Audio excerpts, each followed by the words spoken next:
একদিন যখন রাস্তা দিয়ে যাচ্ছিলেন, তখন উনি একটা ভিখারিকে দেখতে পেয়েছিলেন, যার অবস্থা খুব খারাপ ছিল। আর এই যে নিজের নার্সিংহোম আছে, ওই কলেজের পাশেই ওই নার্সিংহোম যুক্ত করা আছে।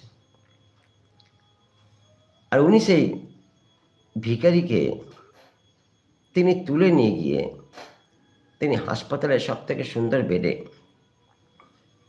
তাকে রাখলেন, তার সেবা করলেন, তার যত্ন করলেন এবং তাকে সুস্থ করলেন।